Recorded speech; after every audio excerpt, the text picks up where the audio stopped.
Do you feel like you have a little bit too much on the side? Like your hair is ugly and wrong, your skin is full of acne, and then you look at these models, you look at the movie stars, and you just feel ugly. Today I'm talking to Jacqueline, and she's telling us about this self image, this image that the beauty industry has created. And she is going to tell us about how you can change your self image so you can feel more beautiful and stand more powerful in yourself.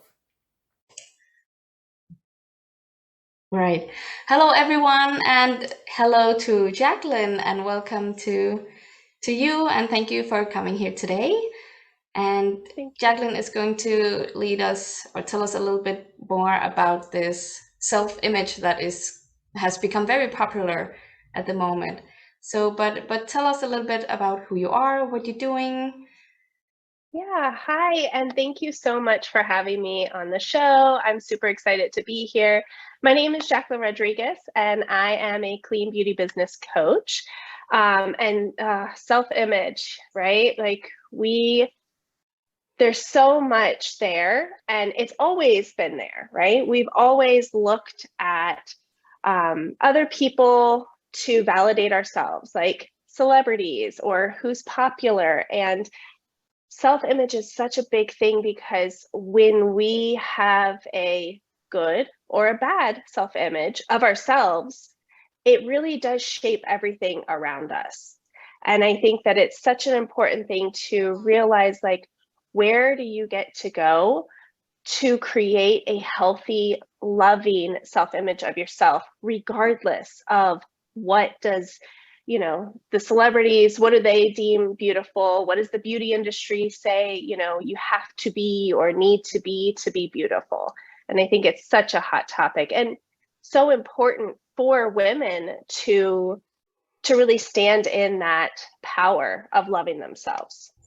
Mm, because that's where most of us come from. It's the low self-worth. We're looking at these very beautiful and very popular women, and we're comparing to them, right? Because we're looking at them and we're not like that, and that's what we're trying to strive for. But Yeah, that and creates this yeah, like you say, yeah, low self-worth or all of these things.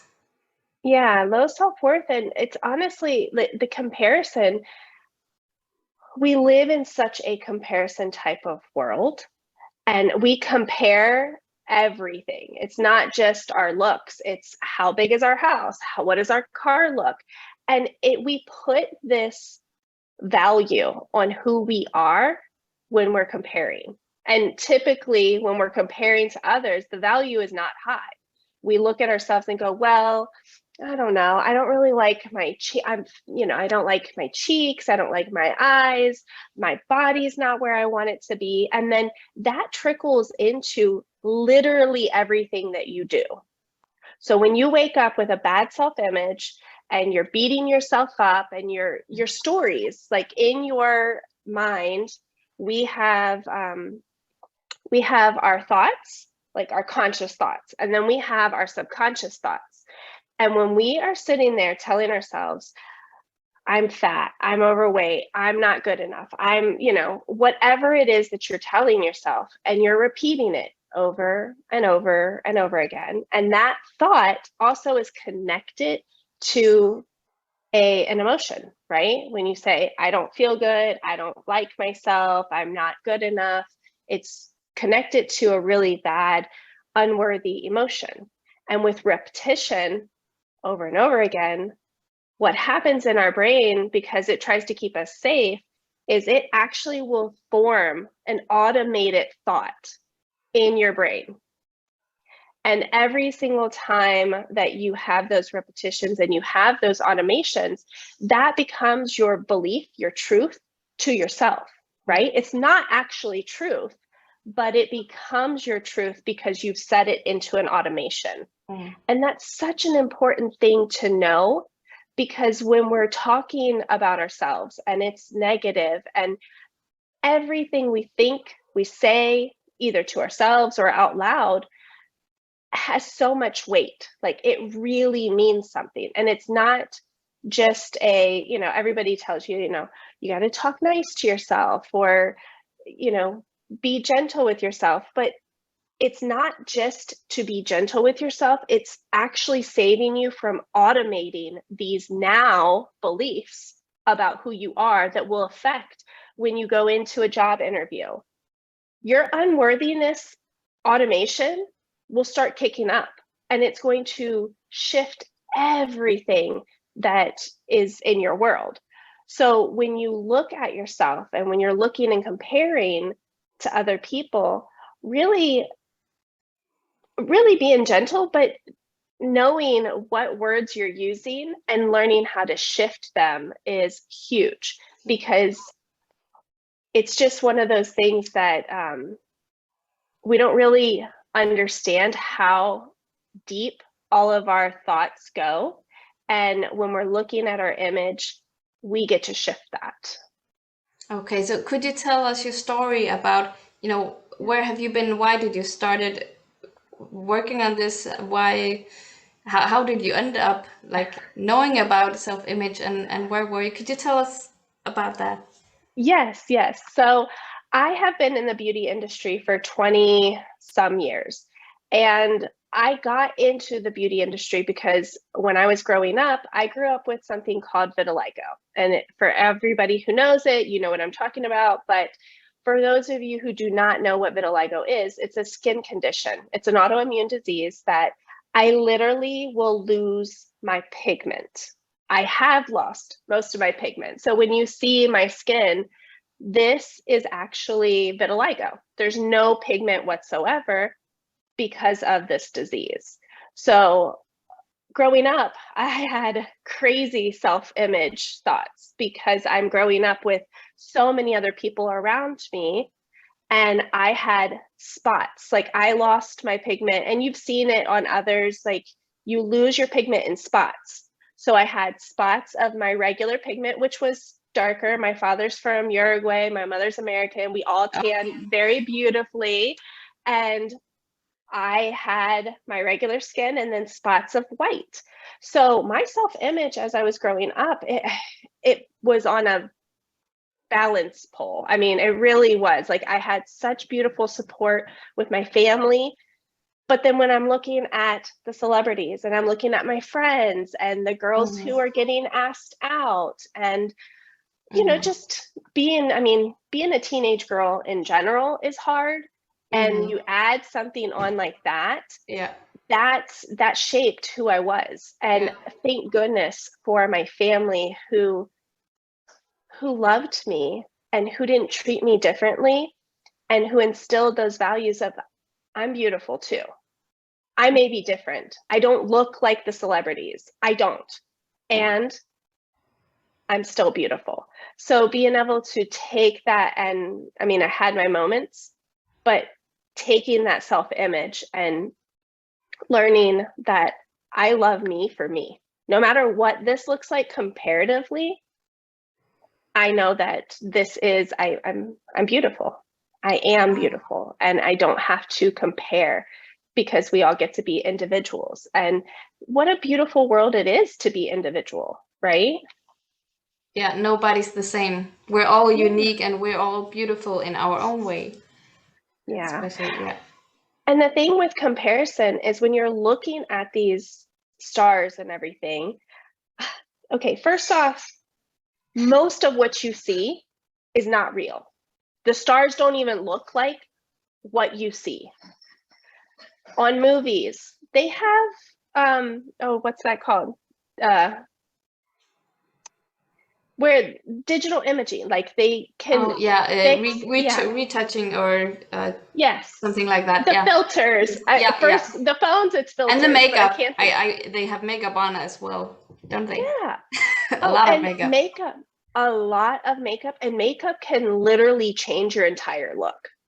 And when you add on the filters on top of that, I mean, if you really look at the celebrities, no celebrity has beautiful skin that doesn't like have any even wrinkles. I'm like, come on.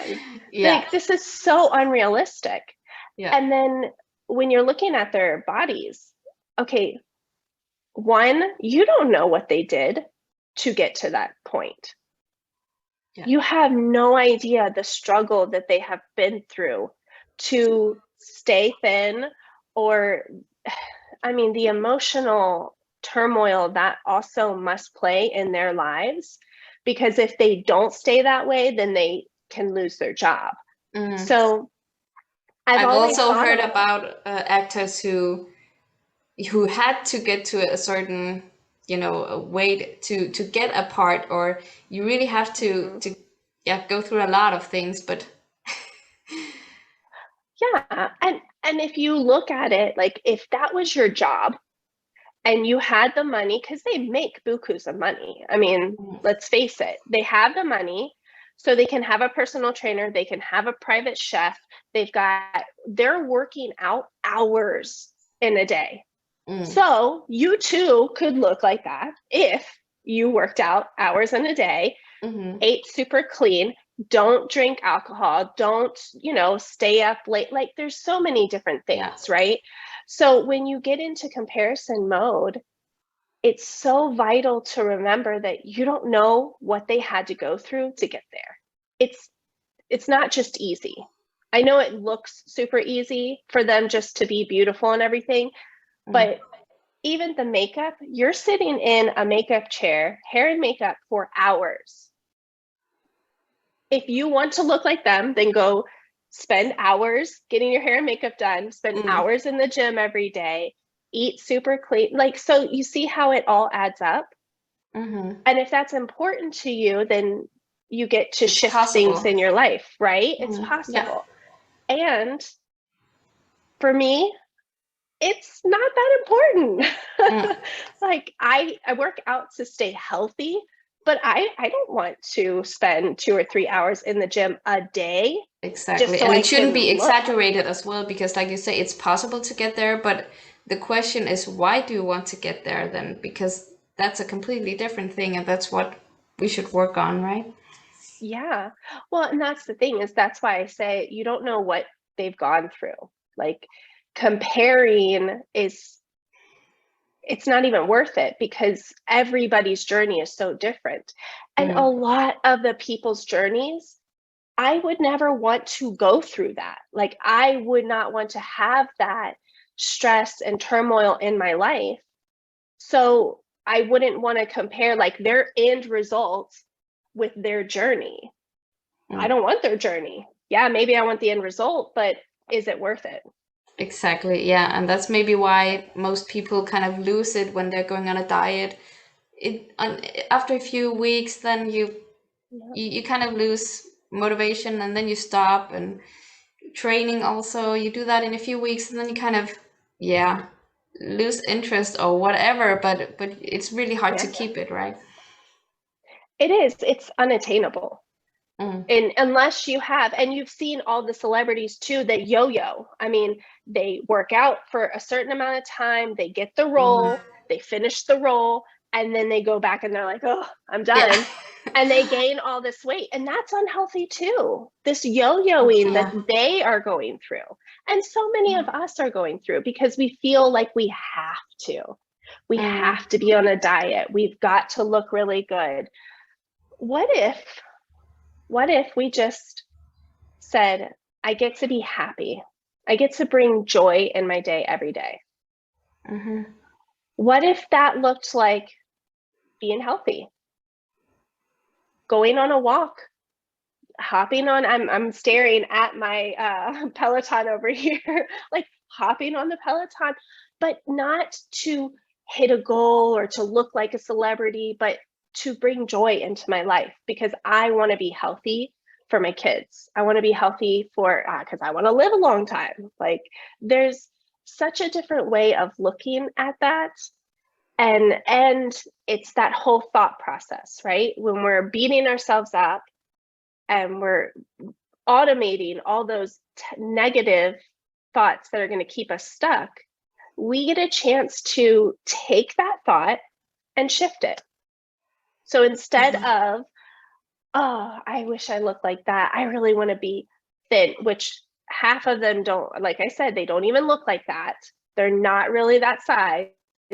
And shifting that thought into, I want to be happy and joyful. Like I went through leadership, and I created a like who I am. When I'm in that struggle time, I will remind myself of who I am. And when I am struggling and I've got negative thoughts, I stand in my power and I say that I am a joyful, loving, free leader.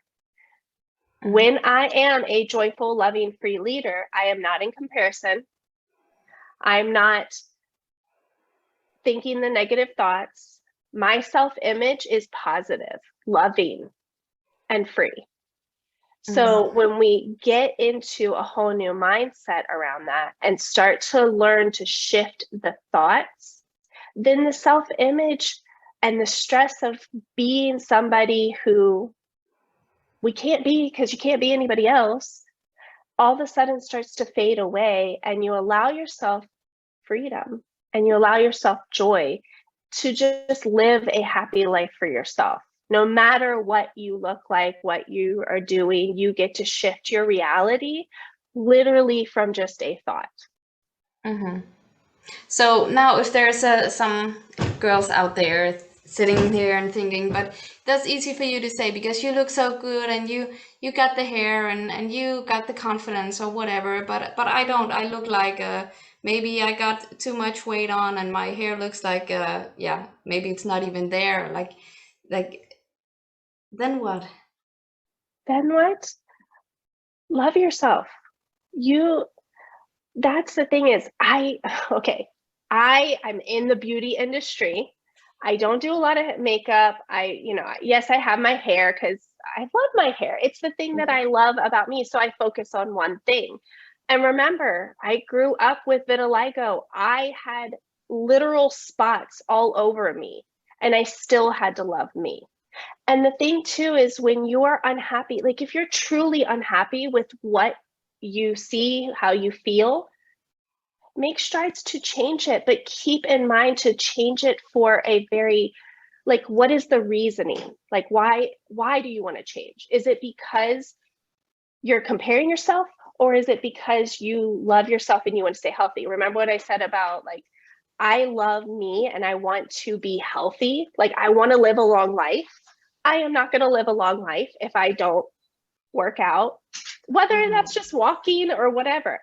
And if I don't sit there and look, like if I look in the mirror and I'm like, I don't like my hair. Okay, go change it. Simple change.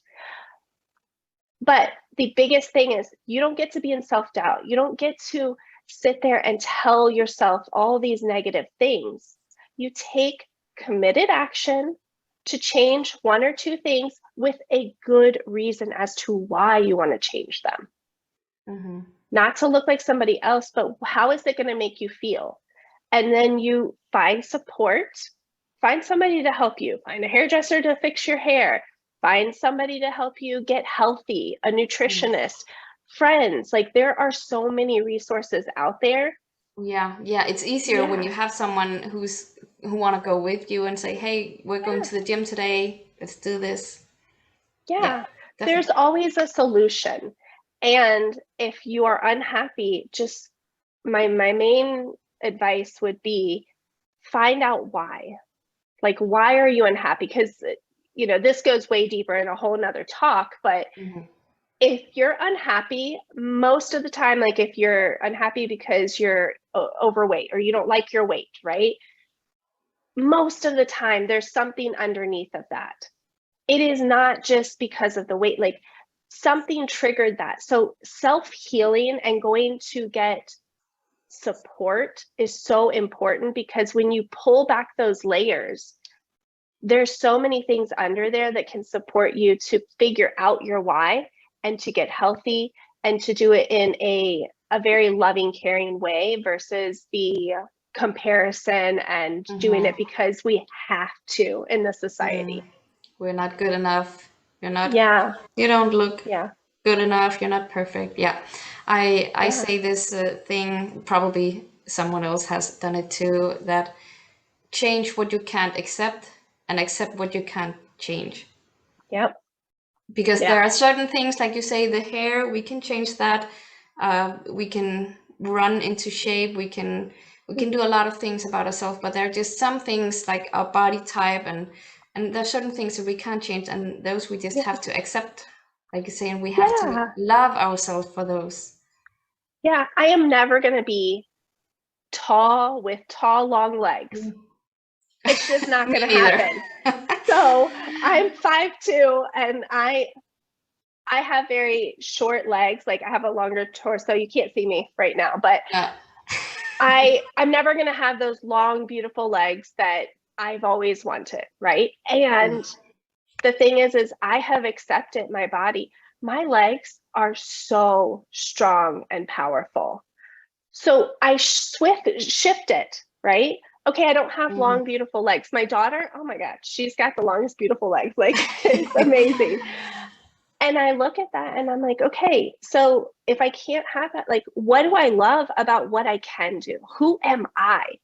And even though I'm not tall, I am so strong. Like, my legs are the strongest part of my body. And that's beautiful.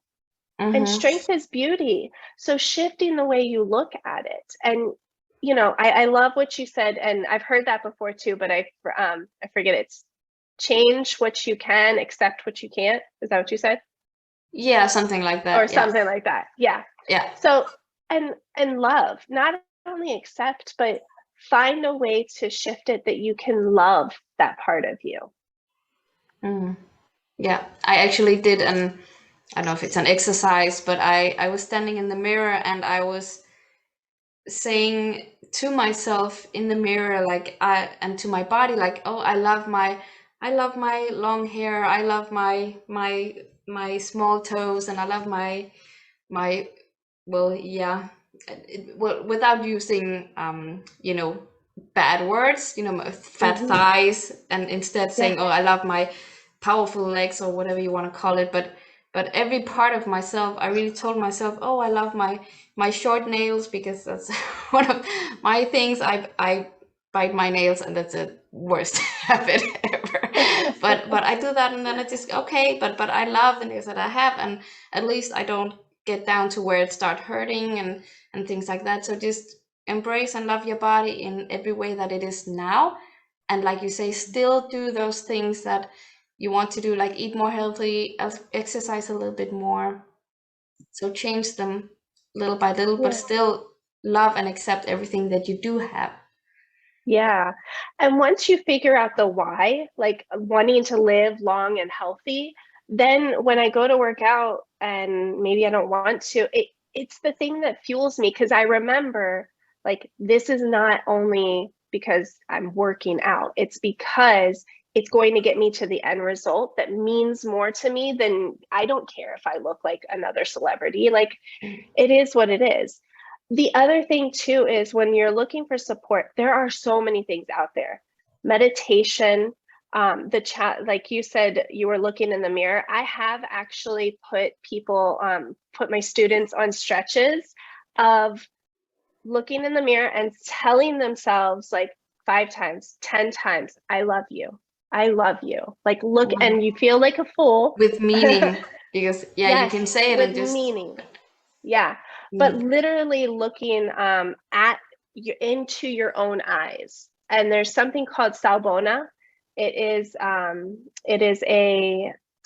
African word, and I can't remember exactly, but it's looking into the soul, like looking at someone without words, without thoughts, like looking and seeing that person, seeing into their soul. So it's very much like looking in the mirror and just looking at who you are, the things that you've been through, the struggles, and the celebrations, all of the things that you've been able to get over and conquer.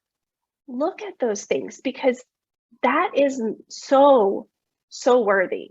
yeah, that is And true. you just I love what you're saying, like kind of look beyond the body, like you say, into the eyes, look beyond the body, and instead of to what's inside the soul. Yeah, I love that. Love that. Yeah. Okay, so one question. So we've been talking about this, and now you feel like you want to go down and go to the gym, you want to eat more healthy.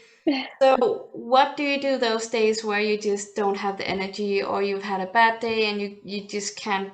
How do you stay motivated? How do you keep doing it? How do you not fall Yeah. into eating all of the bad stuff? Well, first off, it gets to be fluid. Okay. I have grace for myself. Now, it comes down to me for how committed am I? I have a healthy lifestyle. I'm always doing something, but there's certain times where I'm like, okay, I really want to accomplish this, right? If you're trying to lose 10 pounds, right? And you have a setup and everything, then you get to stay committed.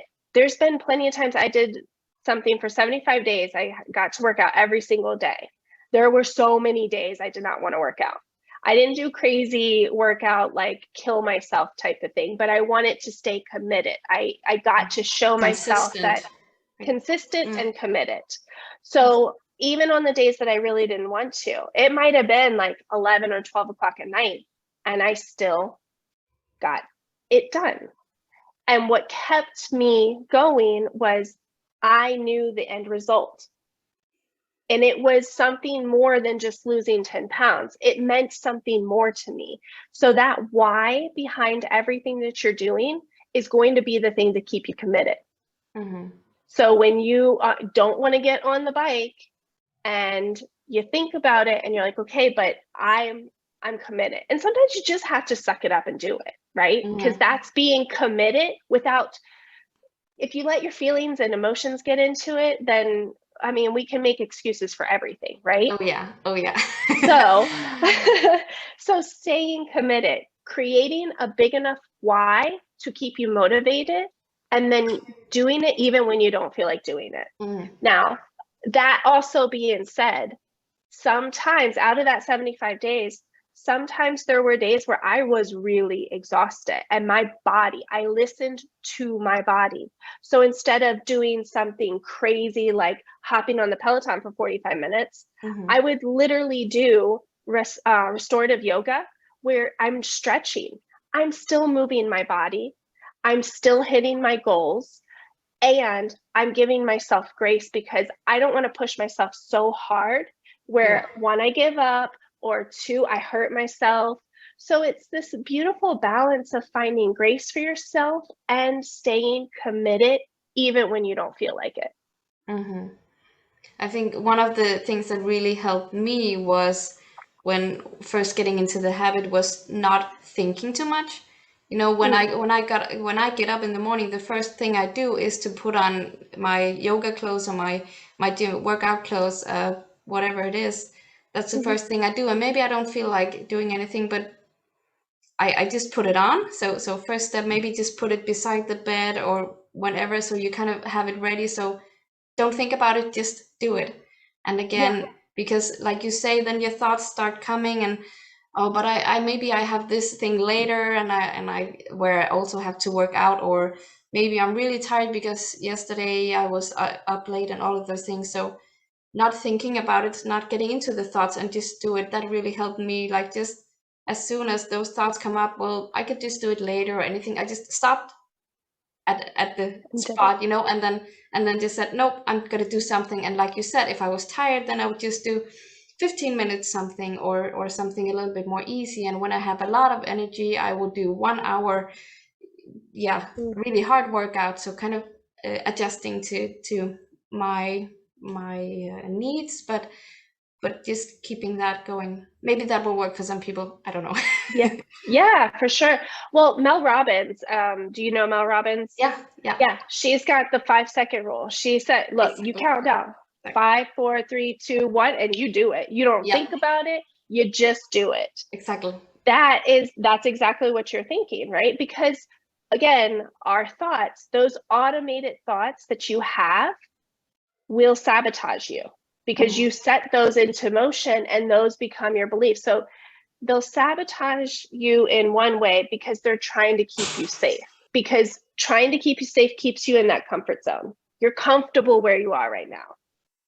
And you get to get out of that comfort zone and you get to rewire the thoughts. Once you start rewiring them and you think something different and you set that into motion, then that will become your new normal. That will become exactly who you are and how you do it. And you won't need that whole 5 second or whatever, because that becomes your new being of who you are.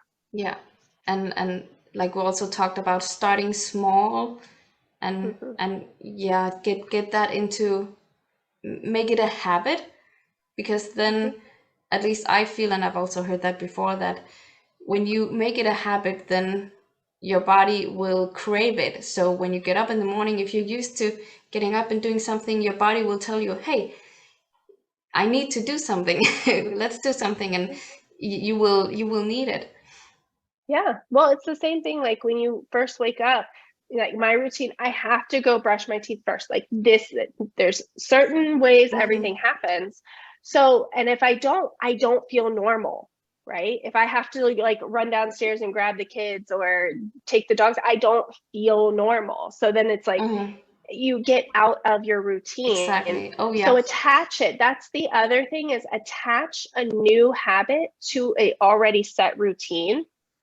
Like if you get up and you brush your teeth and, you know, get dressed, then go work out immediately, then you're creating a new piece to an already established habit, if that makes sense. Yeah, and now you said routine, because that's something that also, you know, the real high, you know, big successful achievers, all the famous like Mel Robbins and Brenda Bouchard, Tony Robbins, all of those, they have a routine, especially morning routine. Like I say, it's the first, it's all about how you start your day.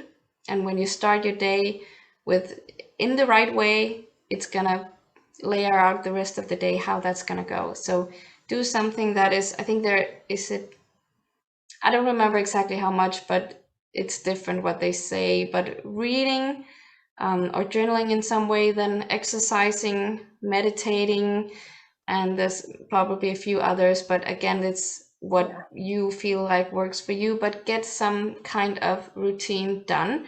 And like they say, it doesn't have to be 1 hour, it could be 20 minutes, and then you say, okay, 5 minutes reading or just 2 pages, and then 5 minutes exercise or whatever you have time for, but get those things done.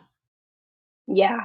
Yeah. And it is really, it is so powerful to have a morning routine. And this is, I mean, being 100% transparent, like that is my biggest struggle, because I am not a morning person. And I'm a very, I like to be up and my brain, you know, goes more at night. Right. So creating, because my ideal morning routine would be just wake up whenever I want to and get up like slowly, do my meditation, and then go have a cup of coffee and like slowly get into my day. And I'm a multi-business owner. I have kids. I have like, so I get to figure out what works best for me. And so setting those things up in the morning for me, oh my goodness, it's, if I don't, then I literally want to stay in my PJs until about noon. Yeah. Like, you know, you get to know who you are and make things work for you. And sometimes those things are like, okay, well, I'd rather stay in my PJs till 12. And I know that doing these certain things will help me feel better and get more motivated throughout my day. And then my day goes much better. But when I miss those, forget it. It's so hard to get that mojo back in the mornings if you don't already have a good routine. It's really also about self-care, because this is the time you take for yourself, for self-caring. So choose a meditation or some music that makes you feel relaxed, that makes you feel loved, or a guided meditation that can kind of get your energy up, or whatever there's meditation for. everything. So, but find out what works for you, but something that kind of centers you, makes you feel loved. Again, self-love, we talked about that. So that would be a good idea. And then something that, like you said, gets you up and going, so you feel the need to move. Maybe you make a playlist, and then in the morning when you wake up, you put on that playlist, and then it's your favorite song, so you kind of want to start moving. Yeah. That could be an idea as well. Yeah, there's so many things that can support you with that too. I actually have an Alexa in my room, and it's my alarm clock, and I can set music to it where that's the alarm clock, so it wakes me up in a good mood. Oh yeah. And gets me started. So I don't make it simple. Whatever you can do to make it simple, please do that, because if you have to get up and then find the playlist and play make it simple, whatever you can do, so that you take one extra step of maybe I will, maybe I won't. Yeah, so make it ready the night before. Just put it on your computer or on your phone, so as soon as you open it, that's the first thing that comes up. Yeah. Yep. Right. And that's why I have my meditation chair beside my bed. I have all of my things, so when I wake up, it's a routine. Hit this, and then meditate, and then I come out of my room. Nothing else happens until those things have been done. Yeah, because then when you go outside of your room, you feel relaxed, you feel filled up, and you want to, because now we're talking about self-image, so you want to fill up yourself with love and with self-love, self-worth, confidence, all of that, so you can go out in the rest of your day with that, so you don't feel the need to compare yourself with others. Everything you see, you don't feel less worth than everybody else, and all of those things we've been talking about. Yeah. Beautiful. Yeah. Okay. Yeah, do you have anything else you want to add here in the end? Just reach out. That's what I do. So that all of that and learning to love myself and trust myself is what led me to the business that I'm in now, which is I still own a salon. It's all holistic. And I coach other beauty professionals to create these type of environments, because as leaders, especially if you're in the beauty industry, if you own or you're salons, interested in it, maybe if somebody wants to be a what's it called with makeup, cosmetologist? Yep, or cosmetologist, hairstylist, or whatever, fashion stylist. Yeah, esthetician, massage, if you're just getting into any of those things, it is so important. The industry, this is a whole different topic too, but the industry is very toxic, and that's a part of the image, right? Because why do you want to look like the celebrities? Because the beauty industry has deemed them as more beautiful. They've put these standards in there, and it's super toxic. So we get to break that mold, because everybody, every single one of you listening, I don't care who you are, where you're from, what you look like, you are beautiful. You are worthy, and you are enough the way you are, period. And that's what gets to show up in the industry. And my part of the industry is reducing the toxins. So learning how to reduce toxins in products and in the way we think, energetically, who we're around, what types of things are we creating in our day-to-day life? Because we're so powerful, we get to create something that anything that you want, you can create and make happen in your life. And you get to learn how to do that. So that is why I'm in the industry that I am, why that I teach this kind of stuff. And if you are in the industry, please reach out to me, or just anybody. I mean, whether you're in the industry or not, or just interested. Yes. In it. Yeah. That's what I do. It's my mission to uplift and change the energy of everyone around me. And so reach out to me and let me know. And if it's not me, it's okay too. Reach out to somebody, create a community, because that is going to be so supportive for you. Yeah, and I love that you say, we all have to be responsible. We all have to be a part of it to change it, because it's Yeah. it's a huge industry and it has a huge impact on everybody. So Yeah.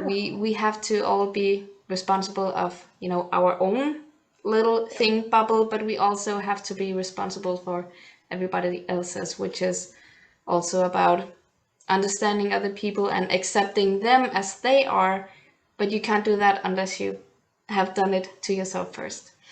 Oh, yeah. And everything that you do, when you are telling yourself that you love yourself, when you're doing that Salbona moment and you're looking deep within you, I promise you, I've lived it, and it affects everyone around you. Nobody else changes, but all of a sudden, because you are aligned and you love yourself and you trust in yourself, everybody changes. If that Mm, makes sense. yeah, yeah. So So it's a ripple effect. do what you can yourself, because it will help change the world. Yep, that ripple Great, effect. great. Well, let that be the magical words. So thank you so much for being here, and thank you so much for listening. And we will maybe see you again in another episode. And Yes, thank so, you so much. yeah, you're welcome. So I'll just say bye and see you next time. Bye. Thank you for listening.